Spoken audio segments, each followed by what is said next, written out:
memang sesuai untuk ruang kecil sederhana macam garaj. Sebab bila dia buka bila on, tutup bila off. Tak makan ruang.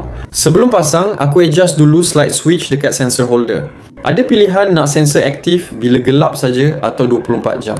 Aku pilih aktif bila gelap sebab garaj memang malap waktu petang. Timer pula aku set dalam 60 saat. Cukup untuk detect. Aku masuk garaj dan bagi lampu hidup sepanjang aku turun barang dari kereta. Kemudian aku mula sesi pasang. Step pertama, aku skru PIR sensor holder pada soket E27 kipas drone. Step kedua, aku sambungkan kipas drone tu pada holder garaj. Dalam beberapa saat, setup aku dah siap untuk test. Bila aku jalan masuk garaj, lampu LED pada kipas tu terus hidup automatik.